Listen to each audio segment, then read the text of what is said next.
Hello, everyone. Good morning, good afternoon, and good evening. I'm Caroline McGregor at SEforALL, Sustainable Energy for All. I'm the lead specialist for energy access and gender here. And it's my distinct pleasure to welcome you all to today's webinar discussion around what it takes to deliver last mile energy access. We'll hear from a number of people. First, Lucy Stevens, who is Senior Policy and Practice Advisor with Practical Action. We'll hear from Amber Bloomer, Grant and Partner Development Expert at Inyenyeri, Leslie Labruto, Head of Global Energy at Acumen, and Daniel Busche, Managing Director at Energizing Development. A couple of housekeeping items up front. So agenda-wise, Lucy will take about 20 minutes to walk us through the Poor People's Energy Outlook content and case studies. After that, the three other speakers we have are panelists, basically, and they'll offer up their perspectives and experience. But in the interest of making this feel conversational and perhaps a little more engaging than your average webinar, this will be structured as a back and forth where I pose questions and they respond. We've allocated about 10 minutes to hear from each one. And from there, we should have about 20 or 30 minutes for Q&A before we wrap up. As an operational note, there's a Q&A function at the bottom of your screen that looks a lot like a chat button, or you might have to click the three dots for it to pop up. It will show the Q&A window. If you could please put your questions there. As we go along, we'll be aggregating them and we'll get through as many as we can at the end. And if you can, just add your name and organization. That's helpful. And maybe I'll just say, I'd be particularly interested as well to hear from panelists asking each other questions. It's a little harder when we're not all in the same place for the same dialogue, but that's what we're going for, that sort of back and forth, that discussion. So finally, this webinar is being recorded and we'll make it available in a few days. So with that, we're thrilled that so many of you could join for this. And before we jump in, by way of a little context, I wanted to share some of how we're looking at this big question of energy access from Sustainable Energy for All. From where we sit, there's some good news. As we saw in our latest Energizing Finance report, there's been a dramatic and encouraging increase in electricity access investments over the last 4 years overall, particularly across the 20 high-impact countries, which means the countries where the access deficits are the greatest. That's electrification and clean cooking. And we've seen an uptick in public and private financial flows for these countries. That's great. However, the less good news, and one pertinent to our discussion here today, is that the least money is going to the most vulnerable. Only 1.3% of all tracked money is flowing to off-grid, those at the end of the line, as it were.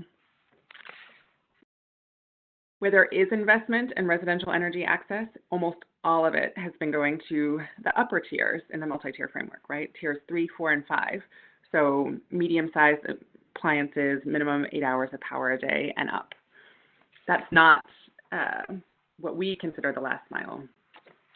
Only tiny amounts of money are flowing to the lower tiers, the tiers 1 and 2 that are associated with basic energy connections, which are often off-grid, decentralized solutions that represent an important step forward for increased quality of life, and they bring electricity access relatively quickly and cost-effectively to rural communities. Meanwhile, the cooking story is worse and moving in the wrong direction. The numbers of finance going to clean cooking are abysmally low, and not only that, they've just decreased over time. It's a sobering reality check and an urgent call to action, one that I know many people on the line here have taken up. So back on the brighter side, cooling, which wasn't even on our agenda just a few years ago, is now moving forward. As we speak, colleagues of mine are in Kigali setting up a cooling secretariat to drive sustainable cooling solutions that will protect lives, including those of the very poorest, in a warming world. From my own perspective here at SEforALL, one of the things I do is lead what we call a people-centered accelerator, which is a partnership to accelerate gender equality, social inclusion, and women's empowerment. Within the partnership, we all come to this work from different angles, bring different things to the table. but we share a commitment to closing the access gap at the last mile, reaching women, marginalized communities, the hardest to reach, the poorest of the poor. There's an awful lot for all of us to do to change the system dynamics of the energy sector, knowing how critical energy is for development and empowering lives. I have an enormous amount of respect for the work that Lucy and her colleagues at Practical Action do every day to shine a light on energy poverty, and I'm really looking forward to hearing her presentation this morning. And I say that having heard it once already, so you're in for a treat. So with that, Lucy, I will turn it over to you.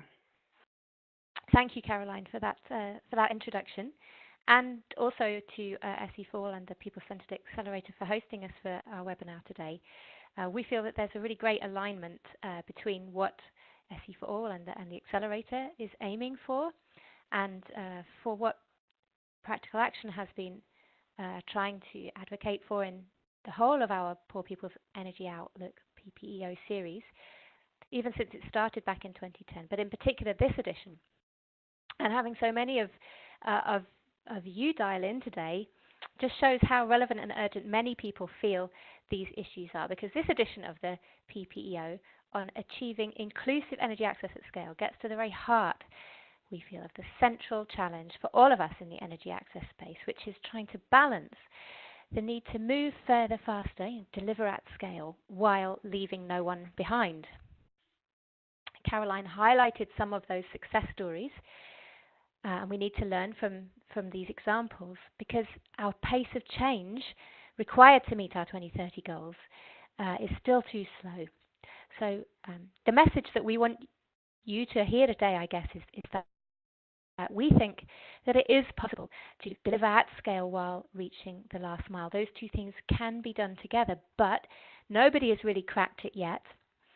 And there need to be changes in approaches, urgently needed, and we have to take the challenge of how to address those two things of working at scale but still reaching the last mile. We need to take that challenge very seriously and address it head on. This edition of the Poor People's Energy Outlook wraps up a series of 3, which have been funded by the UKA, DFID, also with contributions in 2016 and 2017 from the Charles Stewart Mott Foundation and GIZ. And in this series of 3, we've been thinking about what we think needs to happen to deliver on energy access from the perspective of the energy poor, in terms of planning, in terms of financing, and now at this time in terms of inclusive delivery. So I'm going to take you through now what the approach we used in this year's report, our findings, key recommendations. As always, we've tried to be both data-rich and grounded, helping the realities and experiences of energy poor communities to be heard as our first priority. To set the scene a little, we set ourselves the challenge of answering some really key questions. Are the objectives of scale and inclusion mutually exclusive, or can we do them both together? And if we are going to, what types of programs are needed and what kind of combination? And what are the most challenging contexts to be addressed, because different parts of the world, different subsectors in terms of energy access are at a very different stage in all of this. In our previous editions, the 2016 and 17, we looked at whole country case studies to understand the planning system and the financing that would be needed. But now this time we've taken a different approach by looking at 6 program case studies, so that we could look at those programs within their context and review what happened in terms of an end-to-end process. And we looked at 2 examples from different sectors, from the clean cooking and fuel sector, from the off-grid sector, mini-grids and solar home systems, and in terms of grid extension. We chose our examples to represent a diversity of approaches, contexts, geographies worldwide, identifying different types of program interventions that have been used to deliver energy access across these different sectors. The kind of methodologies we used were both quantitative in terms of reviewing a wide range of data sources, both publicly available data sets and those that we were accessed through national level program managers, and a kind of deep qualitative methodology to gather the stories of those directly involved with the program design and delivery, including end users and beneficiaries. Our approach ranged, we had structured interviews with high-level stakeholders and decision makers, financiers, as well as discussions and workshops, focus groups with the women and men in communities involved in the programs on the ground. Recording the voices of the poorest and understanding and listening to how gender issues were identified and women involved and empowered through all these programs. We used a framework for looking at each of these case studies. It was in 3 stages. The first was to look at the context. It was really important to understand the different starting point for each of these different case studies, and also how that context changed over time. Looking at some of the wider national preconditions, we looked at the wider market conditions and those that are specific to a particular energy access situation. Secondly, we looked at the nature of the program itself, what it did, how it worked, and which elements it placed most effort in, whether it focused more on delivering in terms of supply or it was more focused on freeing up the finance. So we looked at those 4 elements you can see there. And finally, we looked at the results that were achieved across 2 key dimensions. The first, scale. So that really means how many people were reached as a proportion of the target population. That might be a target in particular districts or a particular market. And secondly, we looked at inclusivity.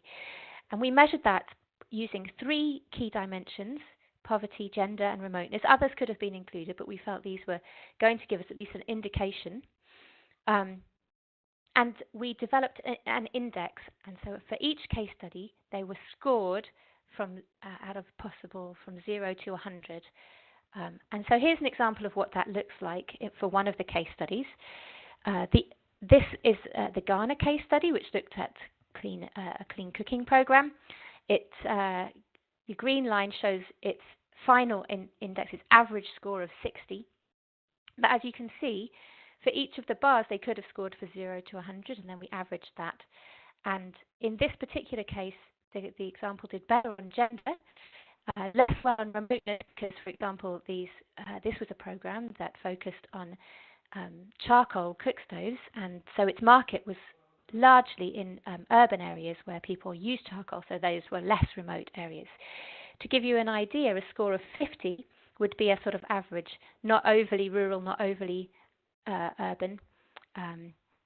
50 would mean that you were not particularly targeting the poorest people or the better off.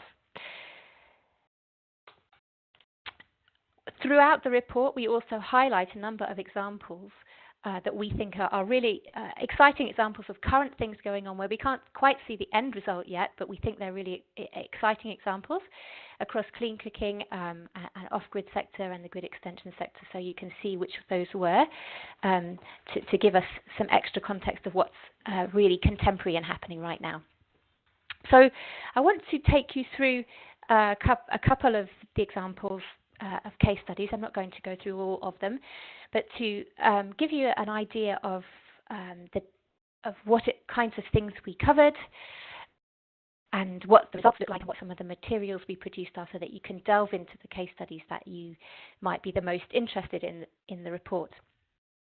So the first one that I'm going to talk about is where we looked at India's massive grid extension program that ran from 2005 to 2015, the RGGVY program.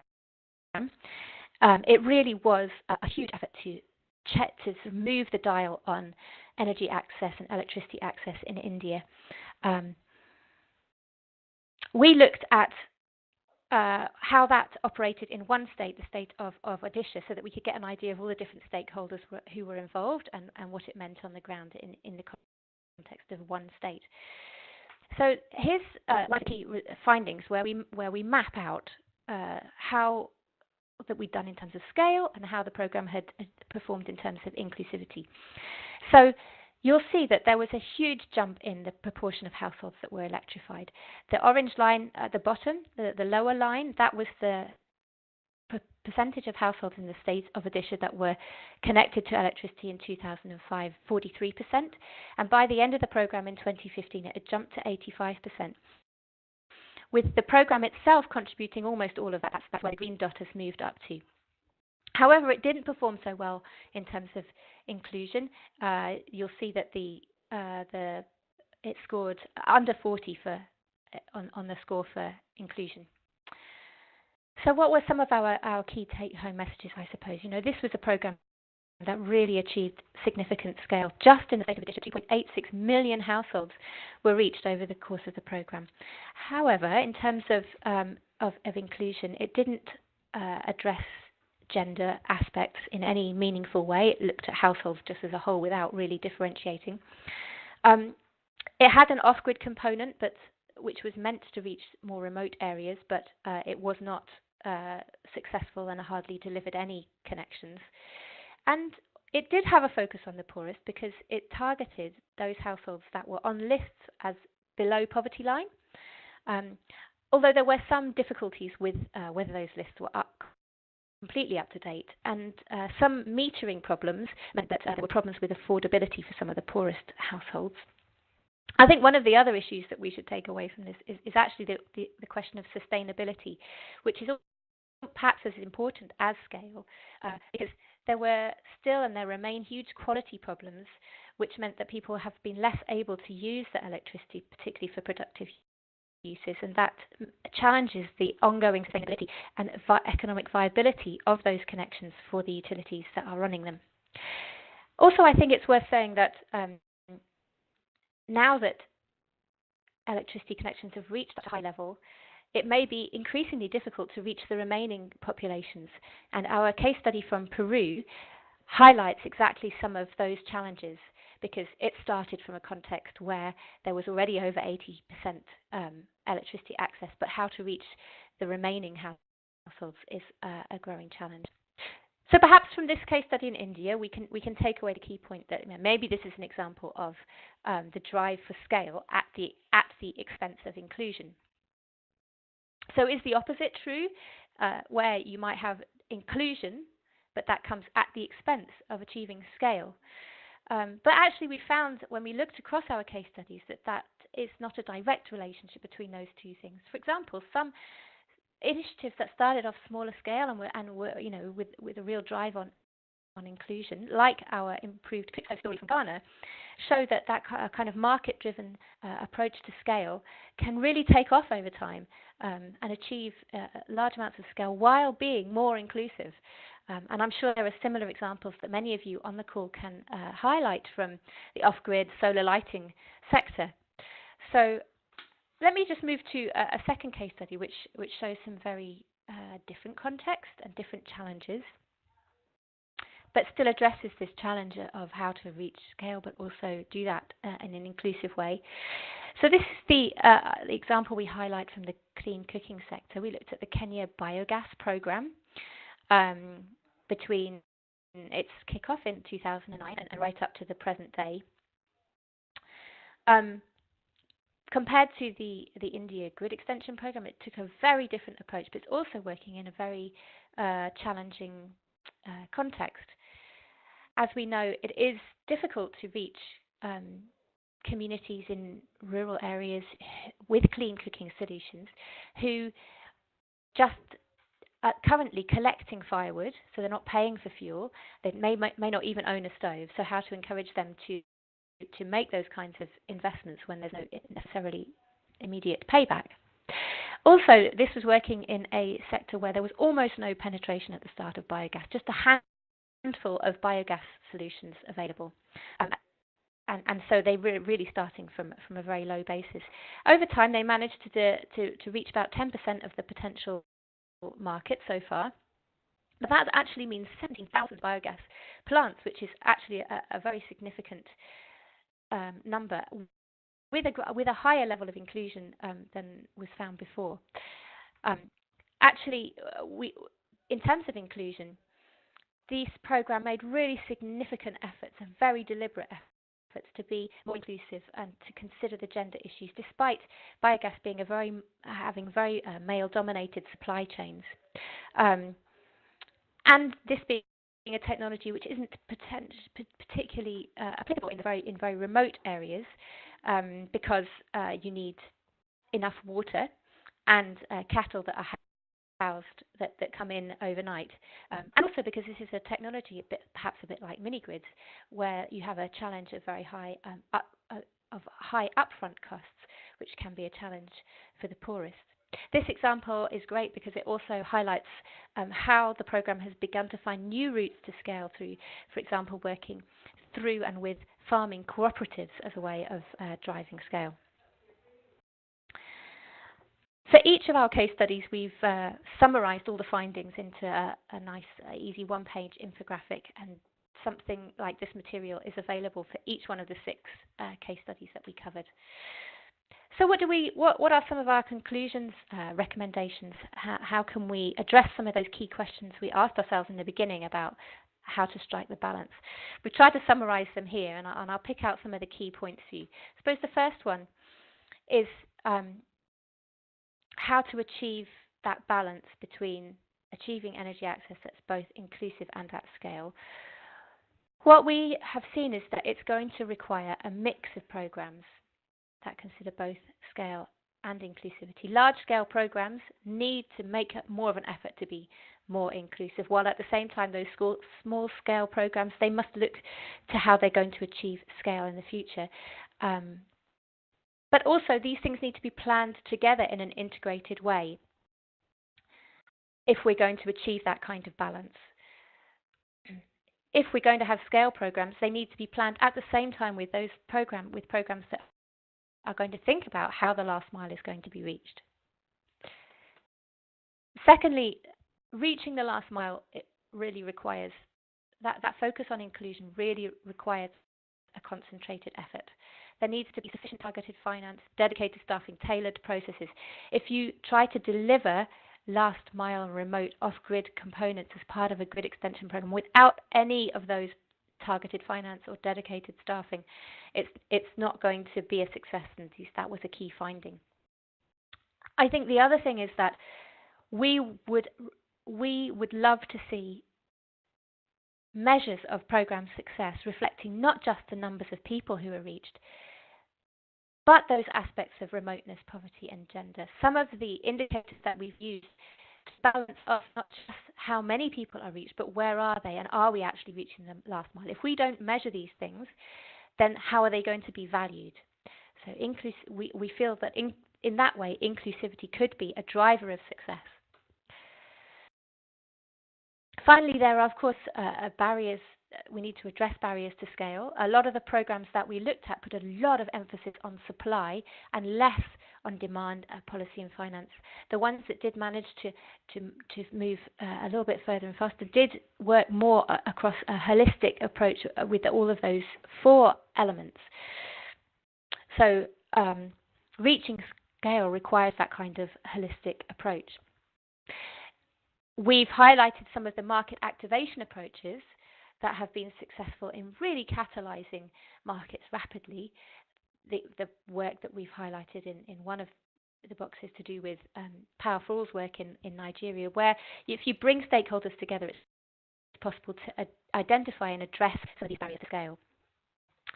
I think it's also worth saying that we've mainstreamed the discussion of gender throughout all of the case studies, and a key finding is that where those programs have addressed gender inequality and gender-sensitive and transformative approaches, they have both been able to boost company bottom lines and enable women's full participation in the energy access space. So it's good for business and good for people. There's really no excuse for not taking a gendered approach to energy access.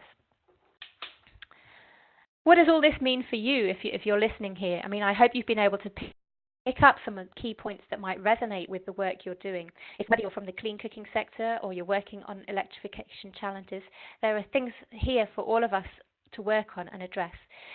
None of the case studies that we looked at has really achieved that balance between both scale and inclusion. Not in an individual program, nor in a combination of interventions, but we think that there are emerging and promising examples. I think we're hopefully going to hear how some exciting initiatives are addressing these challenges with our panelists to come. Promising examples, and with that proactive and concentrated focus which values both scale and inclusion, we think that the energy access sector can move further and faster. So we look forward to hearing more from those examples, and we look forward to reporting on them in future editions of the Poor People's Energy Outlook as we continue to track our collective progress from the perspectives of energy poor communities. So I'm going to end by inviting you to continue to engage in this debate and share your experiences and share what you find interesting from our report. Just to highlight that the materials that we have available are not only the full report itself, which you can download from the website that's online there. There are hard copies available, so let us know if you'd like one. We'll be distributing them as well. We've got 4-page briefing notes. All those infographics that you've seen are available to download and use. If you're interested in sharing any of this through your social media channels, then we can support that. Follow us at the hashtag PPO2018. We're in the process of translating all these materials into both French and Spanish. They'll be available from April this year. And there'll be a series of events locally to think about what this means at more national level, a series of country launch events, as well as our continuing engagement in any other global events that may be coming up. So thank you, Caroline, for allowing me the chance to talk you through some of the key findings, and I'll hand back to you now. Thanks very much. Thank you so much, Lucy. That was brilliant. You know, I sit here listening and thinking about the trade-offs between moving further faster and delivering at scale when, of course, we need both, right? And so certainly appreciate that sort of practical, pragmatic lens that you bring to all of this. Our jobs would be so much easier if there weren't this inherent tension between these two objectives of both activating new markets and expansion and also reaching that stubborn last 5 to 10%. I was thinking of this mathematical maxim, right, that you can approach zero but never quite get there, but you can always get closer. So much of what you said pulled threads of what we talk about that are woven through all of our SDG 7 work. You know, the need for holistic approaches and integrated planning, the need for targeted finance, the need for better indicators because you can't manage what you don't measure. And I think probably across the board, all of us here today would love to have better data sets at our disposal, but in so many cases, you know, as you even walked us through, we have to pull from what's available quantitatively and what's available qualitatively and kind of paint the picture that way. And then finally, what you said about bringing stakeholders together to convene is kind of it's the low-tech solution, right? It's the way that you make that slow, coordinated progress towards the integrated planning, towards better finance, better data, et cetera. So that's a good illustration of how there's so much alignment between your work and our own. I know we've gotten a number of questions in already pertaining to your presentation, but in the interest of time, what we'll do is we'll move through the panelist discussions, and then we'll come back to the questions at the end. So thanks again, Lucy. And we will turn now to Amber Bloomer of Inyenyeri. So Inyenyeri is one of the features of this year's PPEO, Poor People's Energy Outlook, with its innovative business model, which has been tackling head-on the questions of how to create a scalable model for reaching rural households who collect and burn firewood, so specifically in the cooking arena. If I understand correctly, the cash incentives for them to switch to cleaner cooking solutions are less than urban households. And so there was a need to kind of design a model that worked. And so Amber, I'm hoping you can tell us a little bit more about your model. How do you reach households? in rural and urban areas. And I'm also curious to know about gender considerations and to what extent they're part of your model. So over to you. Thanks. Thank you very much, Caroline. And thank you also to Practical Action and SEforALL for having Inyenyeri participate in this discussion about inclusion in cooking energy access. It's really important to us, and I'm happy to be here to discuss it with you. So I'll start by introducing Inyenyeri and in turn answering the question, Caroline, that you posed about how we reach the poorest households through our business model. So Inyenyeri is a for-profit company, and we deliver the world's cleanest biomass cook stove to the poorest households, and we do this by a for-profit model.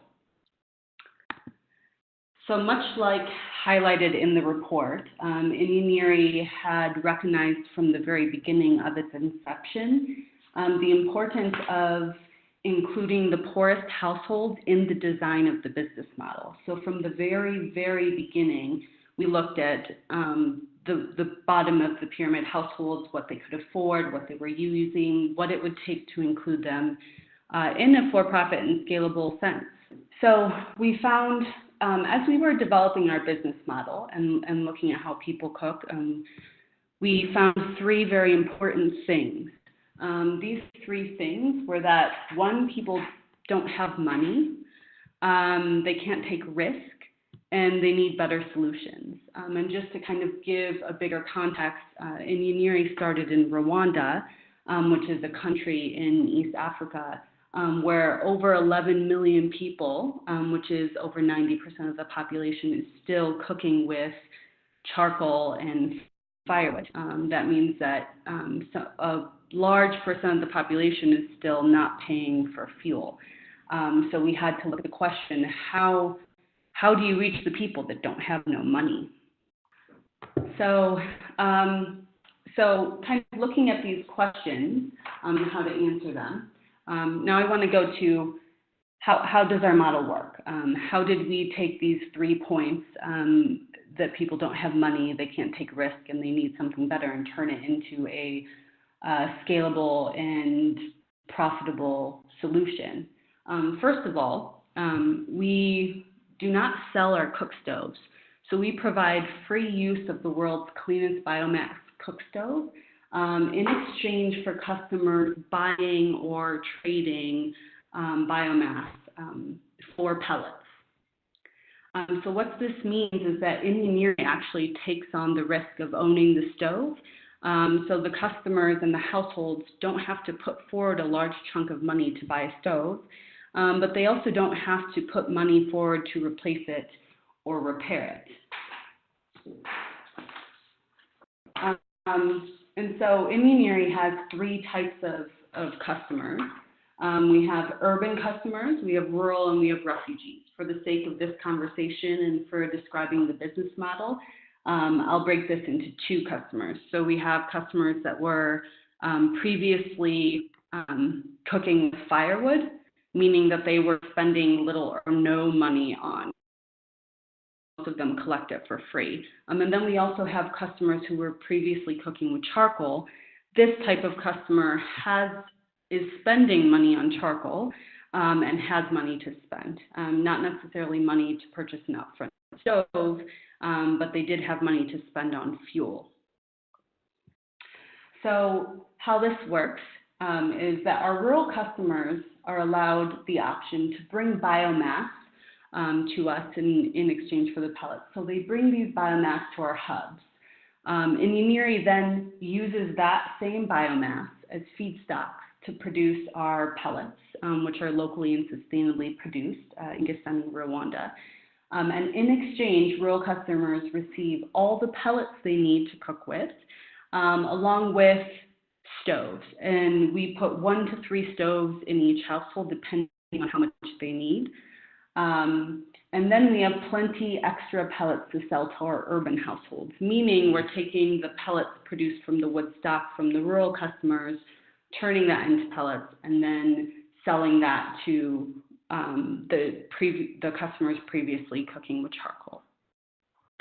One of my favorite parts of Inyenyeri's model is how integrated the customer needs are into the model, and this was true from the very beginning of Inyenyeri's inception. We have face-to-face interactions with our customers on at least a monthly basis. We also have a customer service software system that collects all of the information. We know exactly how many pellets our customers are buying. We know exactly how much they need to cook with. So this allows us to look at how much people are purchasing and say, okay, well, we know they're actually not buying enough to cook only with Inyenyeri. What's going on? And then we can interact with our customers to get feedback and therefore improve the design of our model and make some additions to our stove as well. So this solution very much suits the needs of the customer itself, and perhaps this element of our business model answers your question about gender inclusion. In Rwanda, the majority of cooking falls to the females, and so of course when we're designing when we were designing how this business model worked, we were interacting with the mamas, people cooking, and we built our design on this idea of what do they need, what will they use. If they're not using our stove, our business model won't work. So we inherently included their feedback and what they want into our design. So I hope that answers some of your questions. Yes, thanks, Amber. I heard you describing the ways in which you took this inclusive approach, you leveraged, the data and the predictive model, like the ability to understand and improve your understanding of what customers need. But I really like the way you described meeting customers' needs, like understanding what rural and urban customers needed and coming up with a solution that met both of their needs and at the same time.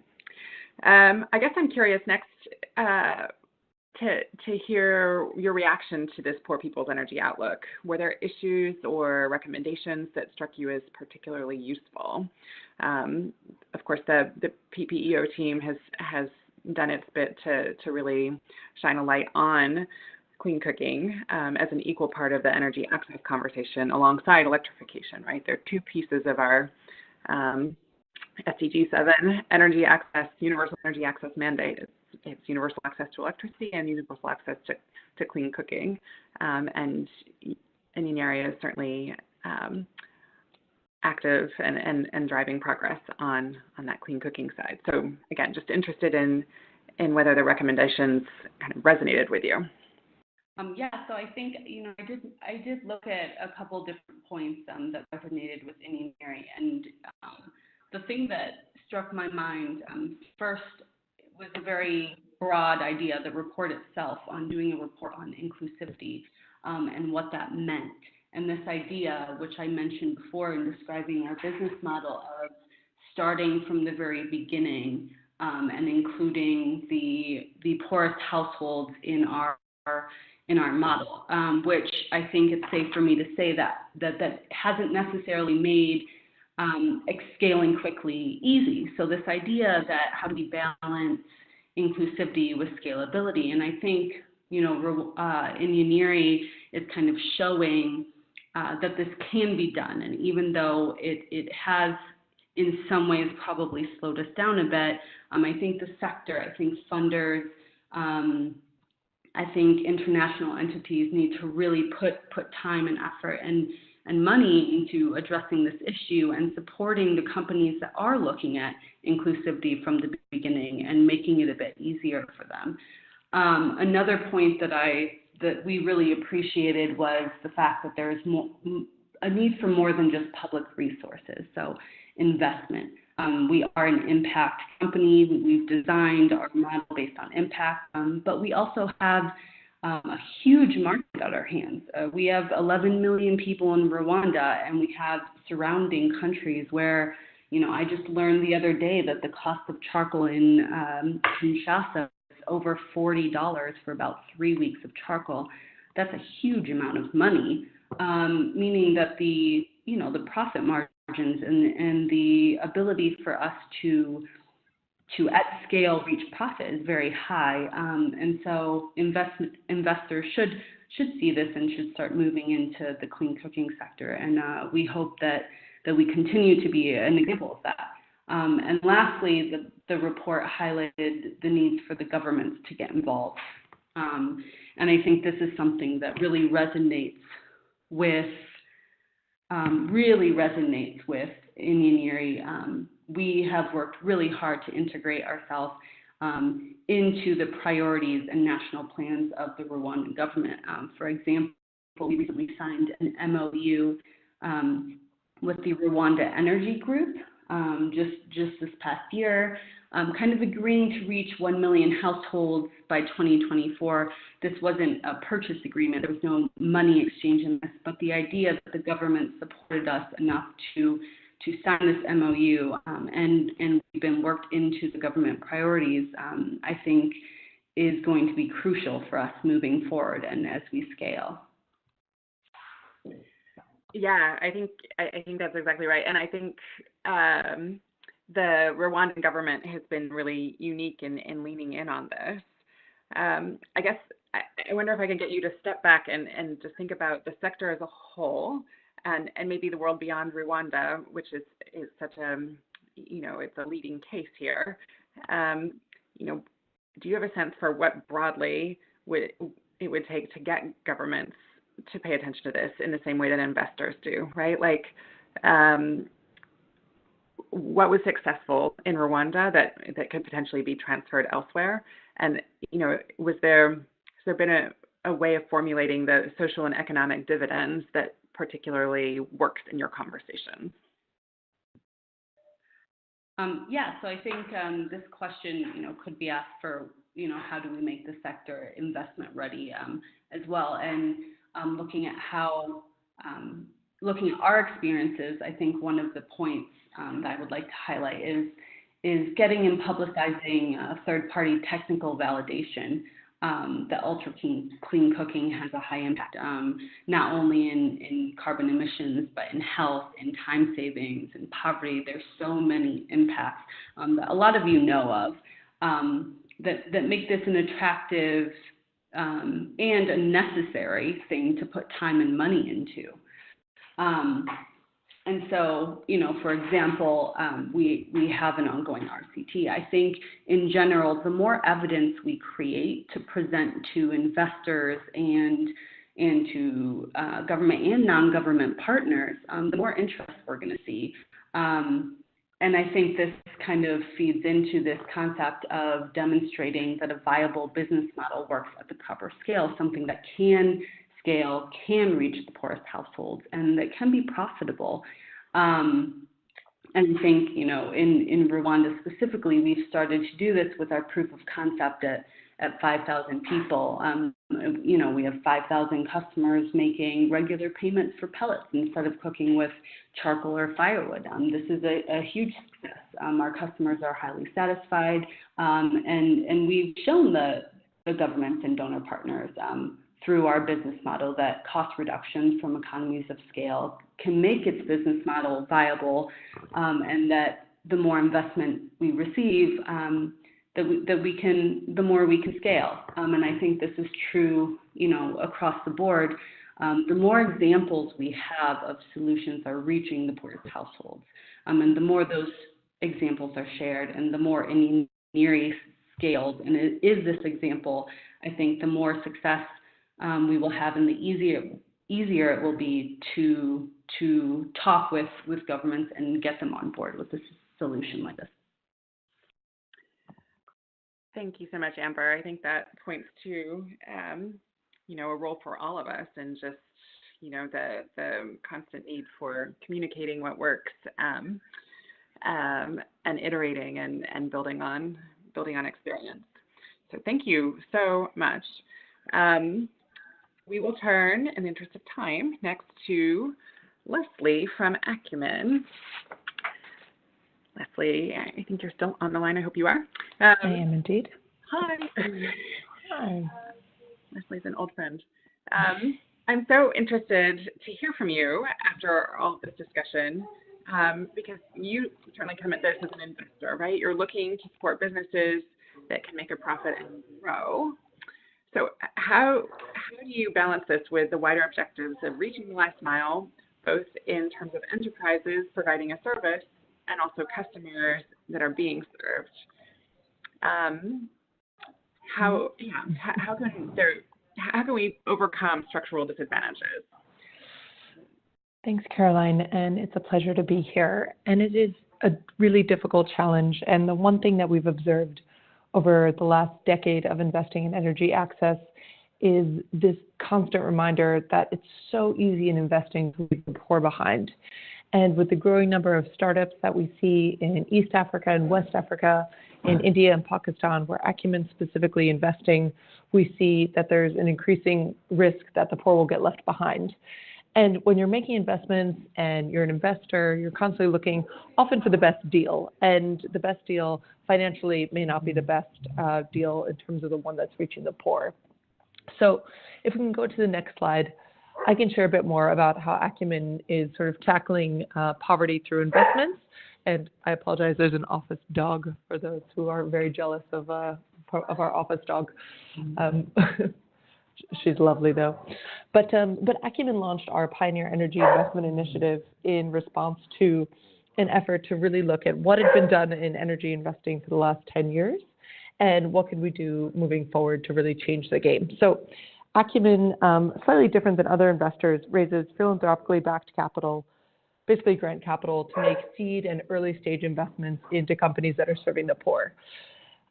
We are investing in, as I mentioned, East and West Africa, India, and Pakistan.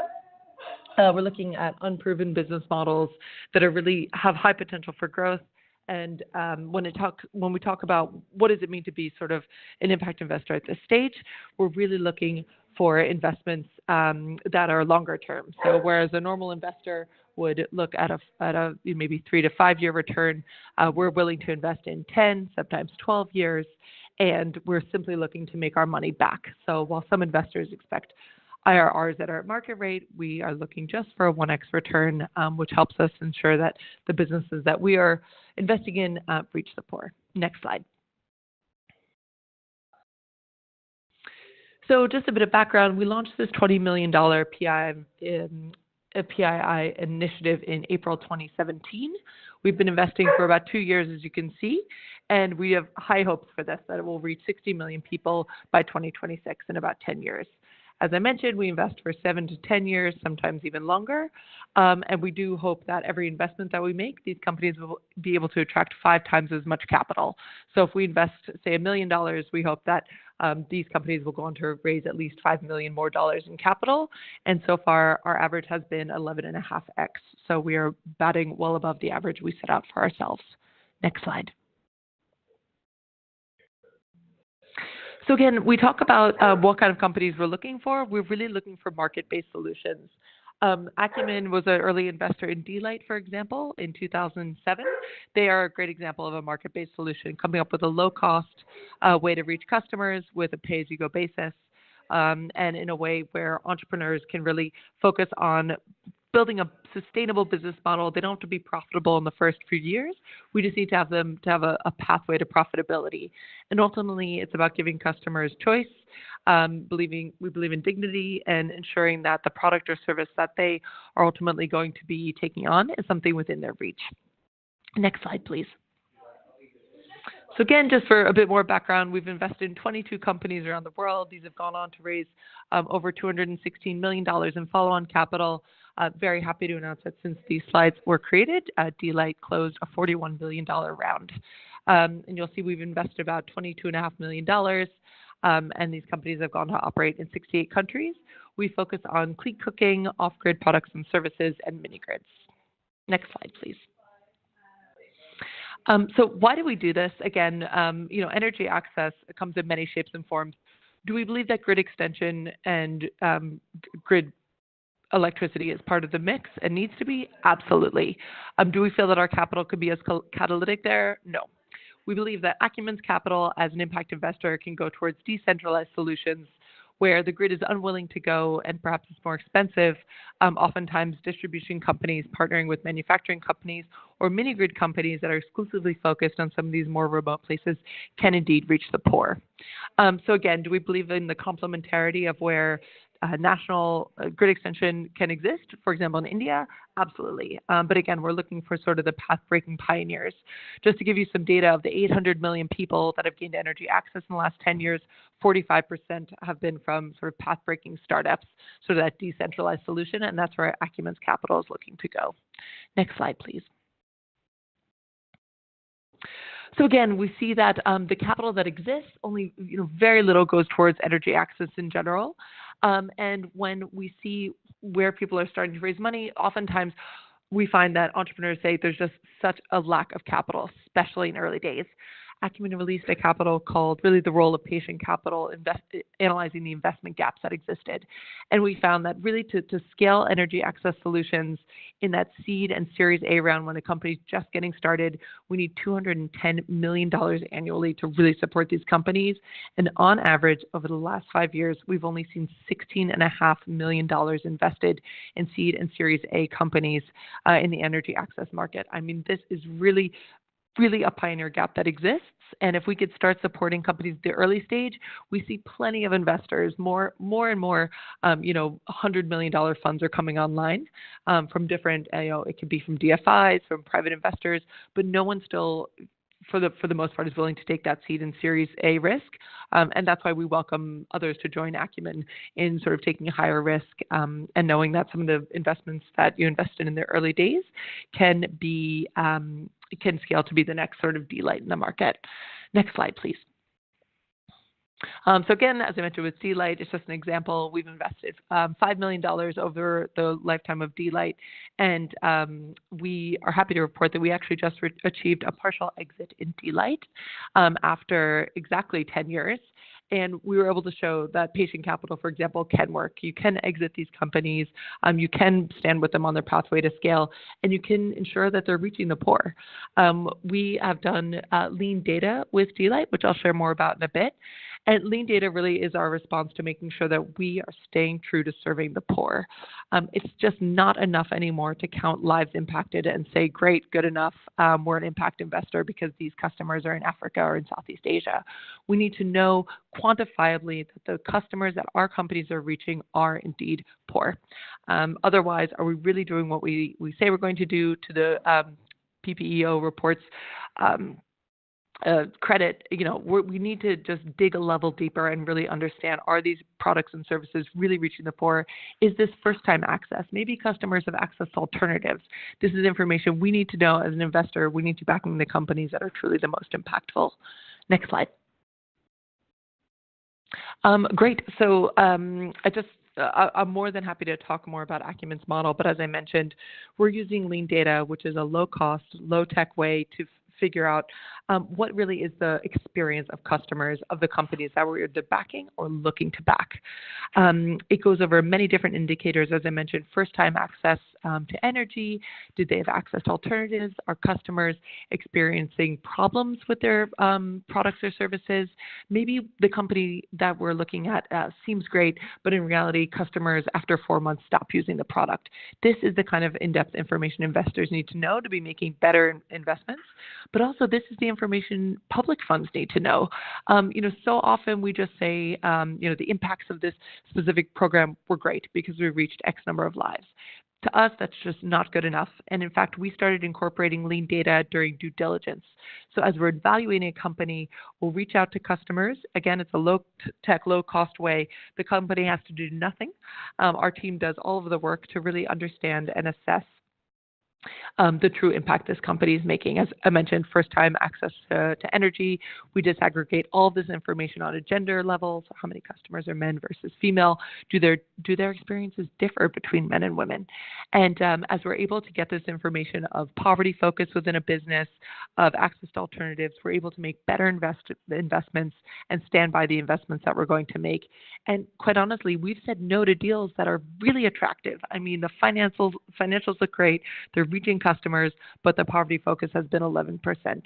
And for us, that's just not good enough. It might be good enough for another investor, but when it comes to reaching the poor, we find that the time is ripe to really be making smarter decisions with companies that can truly stand by that commitment. So with that, I will turn it back to you, Caroline. Leslie, thank you so much. That was an awesome spin through your universe. With a dog as our guest appearance. I do apologize, but lovely dog. Yeah, exactly. I guess I'm curious about, and you potentially partially answer this, but you described this pioneer gap. There's more demand than supply for this, seed, Series A, early stage capital. So how do you decide which companies to invest in? You described, assessing their potential for impact.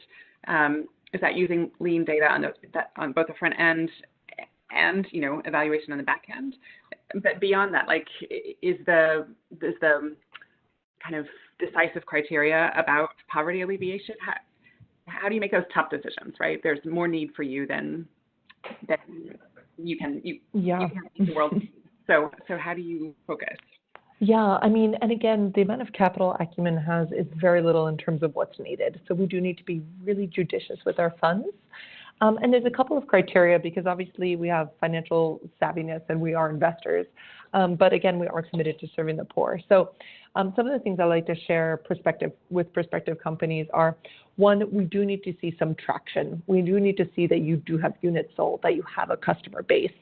There's so many ideas we can back, but at the end of the day, we need to see some grit with our entrepreneurs that they've been able to get somewhere and that they actually have customers we can speak to. So that's always the first one. The second is we really look at the market that they're in. Is this a market that's really saturated? Are you operating in the same districts in Kenya that sort of everyone else is? Because even if you think your customers don't have access to alternatives, lean data is going to help us discern, are you really reaching customers that don't have energy access? This is where impact truly can be made. So the sort of second criteria is, what market are you in and is it exciting? One of my favorite investees at Acumen is EasySolar. EasySolar is distributing solar home systems and solar lanterns in Sierra Leone.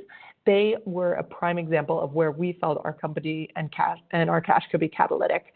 This company struggled to raise capital. They only had 300 customers when they reached out to Acumen, but we saw a reason to believe in this company. We saw that they were in a market that was extremely underserved. 90% of Sierra Leoneans live under the poverty line.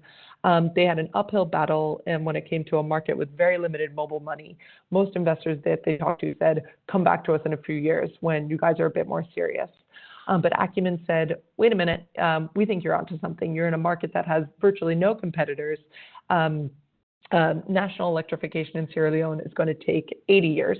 And we think you have a business model that can work. So we reached out, we did lean data during due diligence. We found that a bulk of their customers were indeed living under the poverty line, which is well above even our portfolio's benchmark.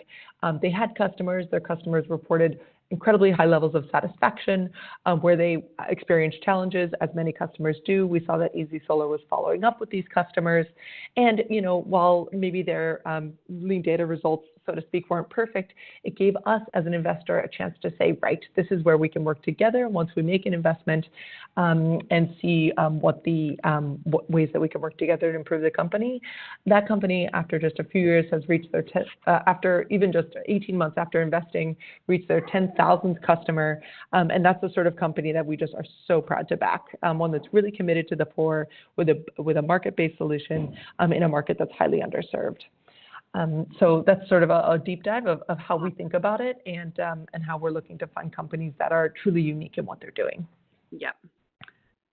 Awesome. I could ask you many more questions, but I'll save them for the end. Actually, Caroline, can I just add one small thing? One thing that we are really thinking thoughtfully about is gender. And, many times investors who hear gender lens investing, they kind of either roll their eyes or they'll say, another kind of checkbox exercise. But at Acumen, we've just seen time and time again that it is really such a risk not to have women represented at senior leadership, not to have women throughout your businesses. We've seen study after study showing that women can make better sales agents. So really thinking thoughtfully from the board level all the way down to your junior analysts. Is there a gender balance or even a gender vision within companies that we invest in? We collect all the lean data results on a gender disaggregated basis when it comes to customers, and the focus and renewed focus for Acumen is just really taking a hard look at where gender falls within a company, within the culture. Are there gender-forward policies? And we want to see these things before we make an investment. And if they're just not there, we want to hold our company's feet to the fire and say, if we're going to make an investment, we need to plan for what this board is going to look like in 2020 to see how we can start recycling some of your board members who are maybe less useful if you're all white males, and how can we achieve not only gender balance, but also ethnic balance on boards. And that's something that we deeply committed to, and we think and we know it's going to make better businesses overall. Thanks so much. Thanks for sharing this. Daniel, we're turning to you. Energizing Development is quite a successful donor program that supports energy access and has been committed to approaches that try to do this impossible thing of driving scale while also reaching last mile communities. So I'm curious to hear from you about how you've gone about tackling this dual challenge, scaling and inclusion, and also what your strategy looks like going forward. Yeah, thank you very much for giving me the opportunity to speak on behalf of the Energizing Development Program. Hope I can be heard well.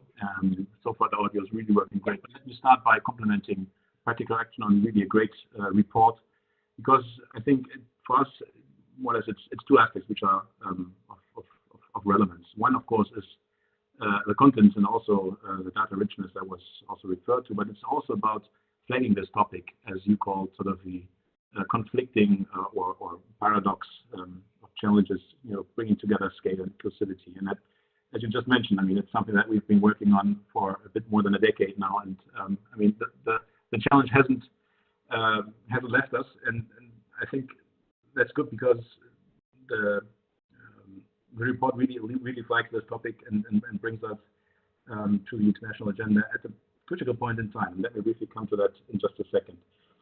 But I think EnDev it's probably quite familiar to many of you, but just to reiterate, we are a multi-donor, multi-implementer program. I mean, with the main donors being the Netherlands and Germany, but also Norway and Scandinavia, and Norway and Sweden, the UK and Switzerland being on board, and also on the bilateral level, a couple of more donors, such as the European Union and others. I think what is also particular to EnDev as a program since its very beginning, a bit more than 10 years ago, is that it's technology agnostic. So basically, we're not biased towards a certain technology, and we are also not biased towards either cooking or electrification, but we are doing both. And again, on the technology side, we're looking at the full scope of technologies. And I think that has left us a flexibility to also to sort of react to market dynamics.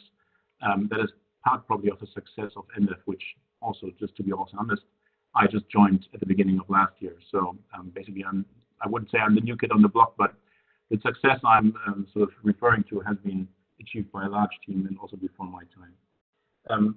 What I think is also peculiar about EnDev is that we have always been focusing on the pro-poor approach, really looking at the least developed countries with a large footprint also in sub-Saharan Africa. And this, as you just referred to, our future strategy will become more important for us.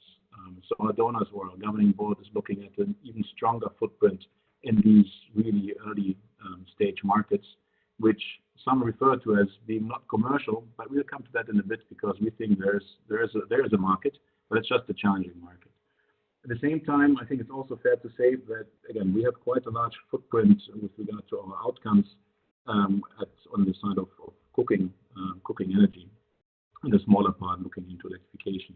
That comes with a global distribution on energy poverty.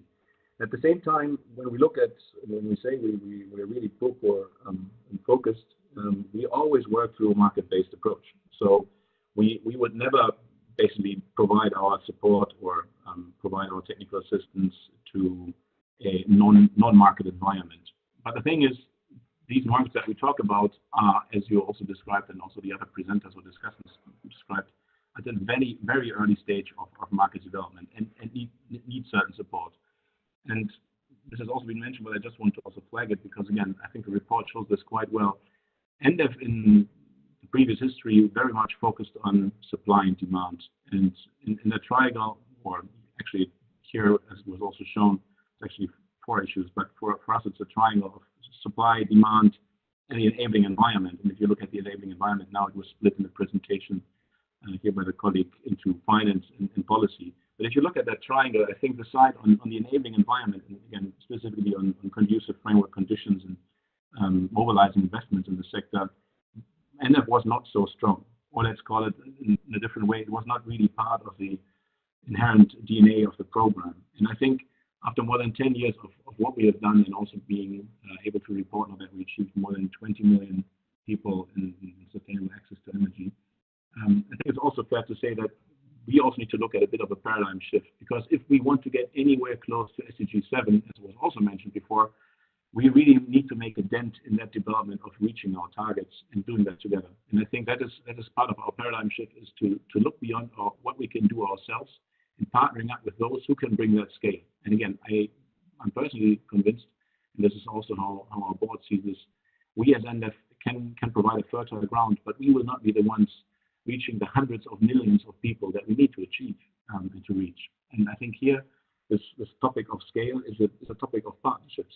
And I think in this regard, it's also a fantastic mix here of discussants. When I look at Acumen, when I look at Inyenyeri as the representative of the private sector, it's these 3 parties which need to come together in an environment where I would say prospects are promising, but at the same time so challenging that none of the actors alone can basically solve this. And I think this is where we're going towards in the next 4 years. We're looking much stronger while keeping, I would say, a strong footprint on supply and demand. We're looking much stronger at what role can we play in making these markets work, and how can we sort of influence an enabling environment that is more conducive to the investors, which are, I would say, not lining up, but which are there at the horizon.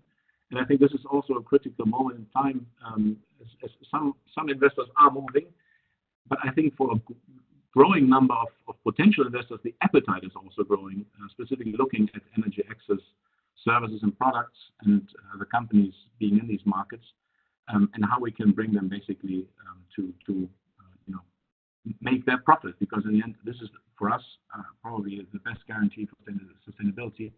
A market that is sort of sustaining on itself, because there's companies out there which make a profit. Right. So just picking up on the partnerships piece, and there is so much excitement and enthusiasm about the market potential and such a need for that private sector investment to get to scale. But at the same time, there's such a need as well for the public sector investments, right? Whether targeted subsidies or other ways of buying down the cost of reaching the poorest and the most remote. What's your experience with that? And I know that's one of the PPEO's recommendations. The smart use of public money. What have you seen work in your experience of like blending public and private capital, and what would you like to see more of? I think one has to differentiate a bit about our role, our mandate. So basically, we see ourselves as a catalyst in this regard. In the end, again, we can provide a fertile ground, and we can help certain market actors to get rolling and sort of develop a profile which is attractive to certain investors, especially those on the private side. But we will not be the one who basically will provide this finance, of course. We can help mobilizing it. But coming back to your question, I think it's worthwhile to mention that on the result-based financing side, where we have sort of experimented throughout the last 4 or 5 years quite a bit, specifically with the focus on pro-poor market segments, that if you use, I would say, a market stimulation mechanism, or let's call it also subsidy or incentive, in a smart way, and also decrease it over time, you can see companies or the private sector going into market segments that before you had that mechanism were not attractive for just commercial reasons. And again, it has to be designed really smart, not to distort the market, but at the same time, again, it can be gradually decreased and can help mobilize development with quite a steep increase that after phasing out of such an incentive mechanism, and we have seen it in several markets, the market development will, of course, go down a bit, but it stays at a quite critical level where, again, a certain number of companies remain in the market and also remain to serve these clients. And I think that is something where public and private investments can come in. I think explicitly these early stage sort of market stimulation mechanisms for the poor, where again public money can be spent wisely. That I think is something where we have experiments which really show some good proof of performance. Thank you, Daniel. Maybe we'll pivot from there into opening this up. We have about 15 minutes to go, and we are eager to hear from you. We have a number of questions that have come in. Lucy, I'm trying to distill out the ones that are clarifications, requests for clarification around your presentation. There's a lot of interest in a few dimensions. For instance, curiosity around whether there are insights around female and male-headed households. Is that something your data was able to dig into? An interest in what other dimensions of inclusivity could be included in the metric, right? You use 3, but are there others that would have maybe shined a light in different directions? And then also some interest in, is there an intersection between electricity access and clean cooking access that, in my experience, tends to involve induction stoves, like electric stoves, which are pretty sophisticated and require a lot of energy. But Lucy, if you want to comment on any of that, that would be super. Yes, for sure. I've seen that there were a couple of questions, yes, as you were saying, that we're trying to understand a little bit more about how we actually created those indicators for inclusion. Some of them were based on data where we were trying to, for each of the programs, and they weren't our own programs, so we were just trying to really dig deep in terms of what data people had collected and what was available. We wanted to look at, for the programs, for example, on gender, what actions did they intend, what targets had they set, and what results had they achieved in terms of male and female-headed households at a very basic level. We tried to keep these indicators relatively simple, and we will be putting up on the website a full breakdown of exactly what those indicators were and how we measured them. And some of them we had to just do relatively subjectively where data wasn't available, because actually, quite shockingly, we found that in a number of these programs there was no actual collection of data from within the program itself in terms of male or female-headed households, or what it had tried to do in terms of reaching from a gender perspective. Neither was there sort of broader discussion about who did or didn't have energy access within the target population. So, that told us something about the extent to which these things are taken seriously within particular areas. So in terms of other dimensions, we did consider whether it would be possible to look at, particularly marginalized groups. So, for example, in India, there's quite a discussion about tribal communities and whether they are more excluded or not excluded. So in particular countries, there might be particularly marginalized groups, and we did consider thinking about whether those should be included, because I think it's important in particular contexts. So these indicators could be adapted depending on what are the most important elements of inclusion in a given context, but we just try to pick some that would be more kind of universal. Yes, the intersection between electricity and clean cooking, we actually did try to have a look at that in some of our energy modeling when we did that in the 2016 report, and I think the sector has come along quite a long way, as you say, in terms of the potential for cooking using off-grid electricity supply access, and the technology is beginning to move in that direction, where there's potentially some exciting breakthroughs that could be made, which is basically to do with the battery and how well the battery can charge and then discharge in terms of the demand for cooking. Induction stoves have some potential, but I don't think they're going to be a huge aspect of that. But actually, I think in terms of there is more scope for learning between clean cooking, between off-grid companies and clean cooking companies, and sometimes there's beginning to be signs that some of these are doing both kinds of products, and companies are beginning to offer, more than one service. And actually, often, if you look at the cadre of distributors, who are often a very neglected area, a group of people who play such an important role in reaching the last mile, many of them are distributing both cook stoves and solar, maybe small solar products. So there are connections there as well.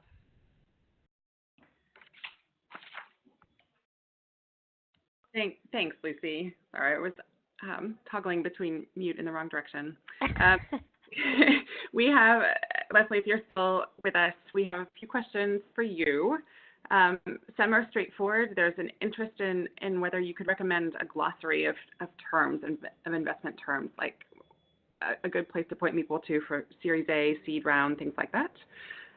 There's also interest in hearing from you a little bit on failure money, giving entrepreneurs some room to experiment and fail, that's the ultimate risk, I guess. Interesting. And then this is maybe a broader question for everyone on this call, around what it takes to strengthen domestic financing, the ecosystem that enables that. So, yeah, Leslie. Yeah, happy to. I think that's a healthy and good list of questions. So on the glossary of terms, you'd be surprised, but Investopedia is actually quite helpful as a resource if you're curious to learn more about specific investment terms. And there's also a book I can recommend called Mastering the VC Game. I feel like I'm book plugging here, but it's actually a great book. I read it early in my career when I was trying to navigate what venture capital was and how to get more involved. And I think it's by Jeffrey Busche. So definitely check that book out. The second about failure of money, I think, most investors, if they're savvy, have TA money. And that's, if you check out the role of patient capital report on the investment gaps, we talk about what capital should be used for what purpose. And you really do need to be savvy about when you're using equity, when you're using debt, and when you're using grants. And failure money should most often be tied to grants. Grants are the highest risk capital you can find. It has really no strings attached other than reporting, and it should be used for the most risky activities out there. So if you have a company that is looking to think about potentially a new product, and you have no idea if this product is going to be successful or not, that is where grant capital should be used. Equity is expensive. Debt is expensive. If you are going to try out something that has a high risk of potential failure, I would strongly urge a company to look to take on look to take on grant capital for that specific purpose. And when Acumen, for example, provides TA to our companies, this is a grant. Let's be clear. It is grant capital that we have set aside for highly risky activities, to enter a new market that's untested, to try out a new product. And as a company, it's the most responsible thing you can do is look for grant capital for this. As for domestic financing, I could go on about this for a long time, but I think that it is going to be more and more important to strengthen local financiers. I'll just give some anecdotes from our portfolio. Getting capital, local currency capital is by far and away a smart thing to do when it comes to not losing on foreign exchange and various costs. From the portfolio companies that we've invested in, from their experience, developing a relationship with local banks early on is key. And yes, they may call you crazy and may turn you away, but once you start building that relationship from the early days with a local bank, I can assure you they do look to companies that they have a relationship with. It is not all about just kind of do you check these boxes and some algorithm that they look at. They will consider the personal relationship, what they know about your business. The more they know, the more they will view you as less of a risk, the more you update them on your performance, keep in touch with them. That is a way to unlock some local capital, and I think it's something that enough entrepreneurs don't do enough of. It is there. Do some of these banks need to be and various staff need to be updated on what is energy access in the market? Absolutely. But you spend the time and explain the business model, explain that these can be viable. There is a pathway to profitability. Is there risk still associated with it? Yes. But you can help de-risk that further by building that relationship from the start. Awesome. Thank you, Leslie. Would anyone else like to come in on this question of strengthening domestic financing ecosystems? Lucy or Daniel? I'll give you a moment.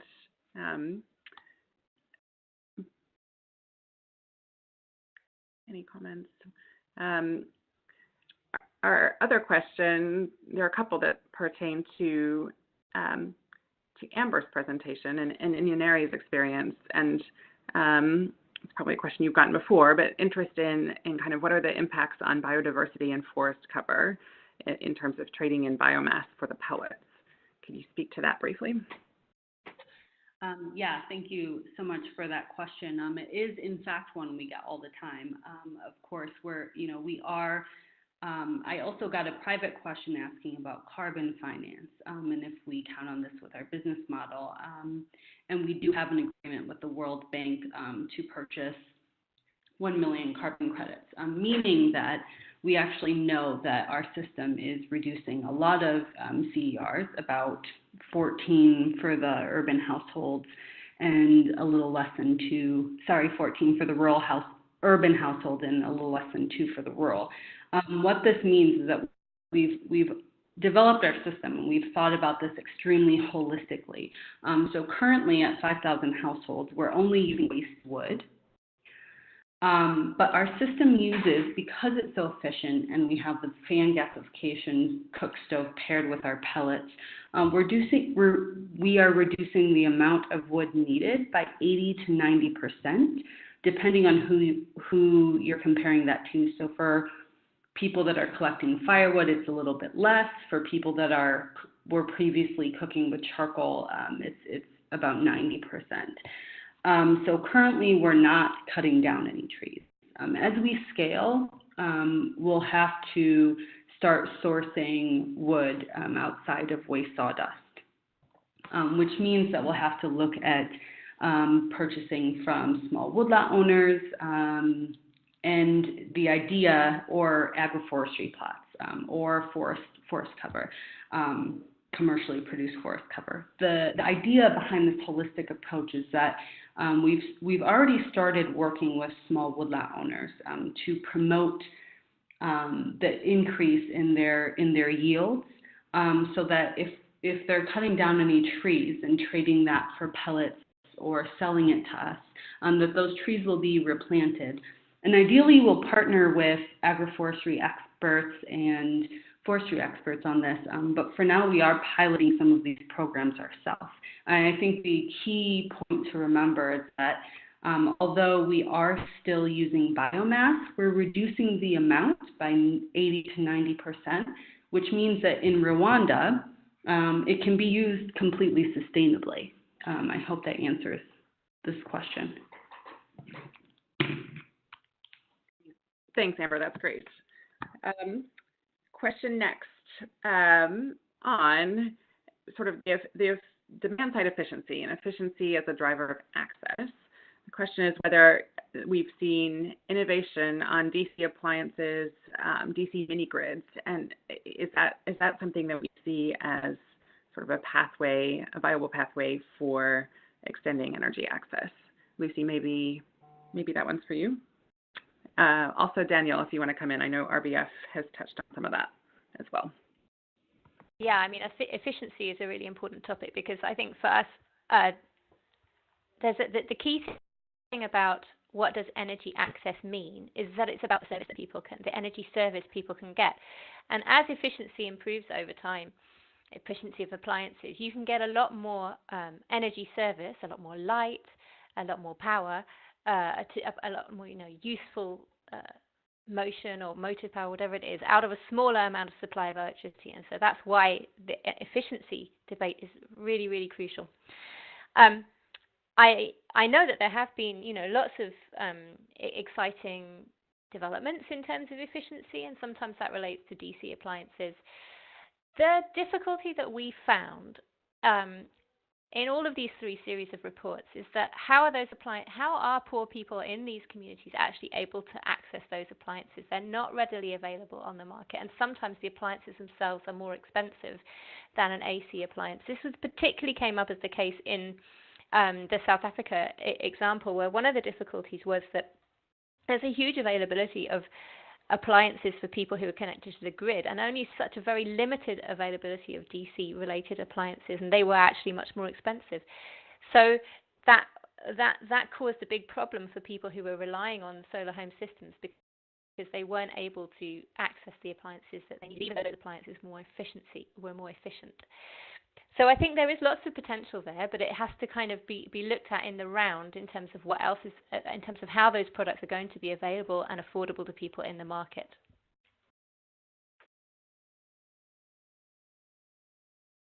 Daniel, do you have anything you'd like to add? Yes, please. Thank you. Yeah, I also just sort of seconding what was just said. I think the whole topic of efficiency of appliances is really very interesting. And as you also mentioned, we have this experience within sort of the RBF, or the result-based financing facility, actually on 2 parts. One is more looking really on the appliance itself. We're working there with Class, for instance, in East Africa, and it's really picking up quite well. And we're using the same mechanism of sort of a staggered incentive in unlocking the market potential there. And it has been sort of slow in the beginning, but it's now the numbers are really sort of very promising. So in this regard, I think that's also again sort of the question of how to stimulate a market where, again, we are entering with products which come at a higher price in this case, and where, again, you need to somehow provide that incentive to market players to really dig into that.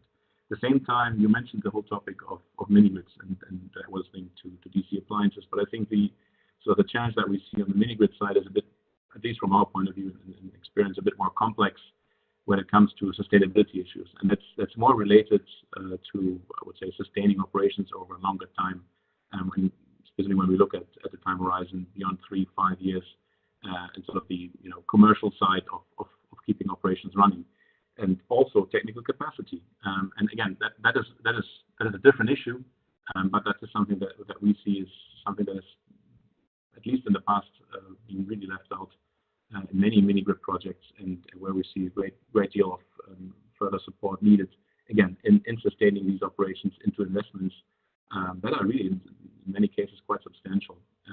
So that is also probably why, in many cases, the standalone systems, the solar home systems, but also the smaller systems, really, I would say, market-wise, are running much better, because of lower investments. At the same time, also with regard to sustaining operations, it's an individual or a household issue, and again, that is much less complex than if you look at the mini-grids.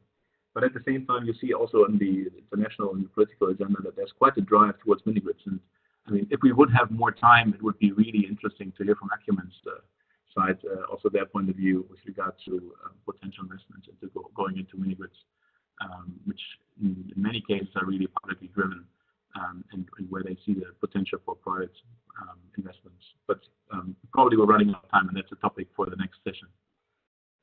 That's exactly right. We are indeed running out of time, and so we'll have to save that for a future discussion. But I guess just to quickly sum up some of the things I heard that I think are just so important as takeaways, right? That the international community needs to really understand and take into account the tensions between inclusivity and scalability, right? That in order to be more inclusive, you have to go a little slower and be more thoughtful. And I think we heard some of that from Leslie's approach and the way Acumen thinks about risk and long-term horizons, and the patience that's required from those with money. We also heard a bit about the need for evidence to continue to build the case, to continue to build interest in the work in this arena that we do. I think it was Amber who said it's helpful to have examples of solutions that reach the poorest households, and that's something that we've taken up within the People-Centered Accelerator, where we're working on distilling out case studies from kind of across kind of the breadth of experience that have been produced and published, but maybe aren't all in the same place, just to put that tool in people's hands, again, as we advocate for more attention, more investment in this arena. Let me again thank our presenter and panelists. Lucy, thanks for kicking us off with the great work that you and your colleagues have done this year and in many years prior. The Poor People's Energy Outlook is a great contribution to this space. Thanks to the discussants who shared your experience, and thanks to all of you who spent a bit of your day with us and the big questions of how to achieve energy access that's both broad and deep, and as a result, truly universal. We'll share slides after this. They'll be up on the SEforALL website. A recording of this webinar will be available in a couple of days after it's been pulled down and produced. And we'll try to send a follow-up email as well with a couple of videos that SEforALL has produced with some EU support on both access to electricity and access to cooking. So again, with that, thank you all for your time and have a wonderful rest of the day.